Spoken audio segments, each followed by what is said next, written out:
Hello everyone, welcome to my channel Raman educational academy. So మనం గత కొన్ని వీడియోలుగా ఎస్ఐకి సంబంధించి కానివ్వండి, అలాగే కానిస్టేబుల్ కి సంబంధించి కానివ్వండి, ఆ ప్రీవియస్ క్వశ్చన్స్ అనేది డిస్కషన్ చేయడం జరుగుతుంది.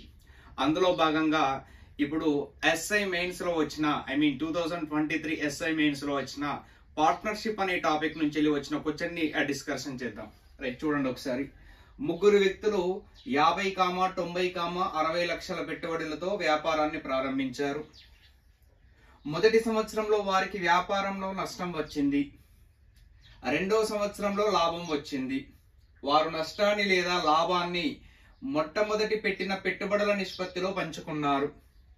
అయితే మొదటి సంవత్సరం వచ్చిన నష్టంలో సి వాటా 6 లక్షల రూపాయలు అయితే మొత్తం నష్టం ఎంత అని అంటుండు. చూడండి, ఓవరాల్ గా ఇక్కడ వాళ్ళ యొక్క ఇన్వెస్ట్మెంట్ అనేది ఏ విధంగా ఉందంటే, ఒకటి 5 lakhs అని చెప్పిండు, నెక్స్ట్ 50 lakhs అని చెప్పిండు, 90 lakhs అని చెప్పిండు, అలాగే 60 lakhs అని చెప్పిండు. సో ఓవరాల్ గా 2 years జరిగిందట బిజినెస్. 1 year లో ఏమైందంటే నష్టం జరిగిందట, కానీ సెకండ్ ఇయర్ కి మాత్రం లాభం వచ్చిందట. ఓకేనా? సో ఆ తర్వాత వారు ఏం చేసిరంటే నష్టాన్ని గాని లాభాన్ని గాని ఏదైతే స్టార్టింగ్ ఇన్వెస్ట్మెంట్లు పెట్టిరో ఆ ఇన్వెస్ట్మెంట్ల ప్రకారం పంచుకున్నారట.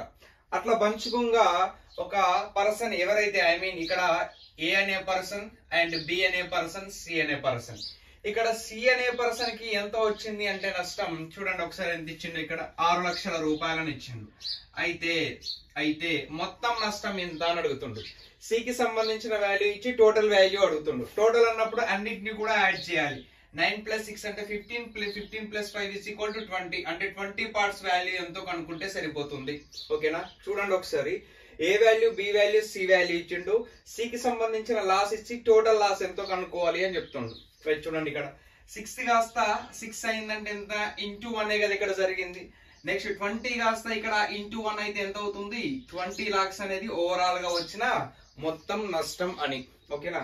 ఇది రీసెంట్ గా 23 ఎస్ఐ మెయిన్స్ లో వచ్చిన ప్రాబ్లం ఇది. ఓకేనా? Thank you.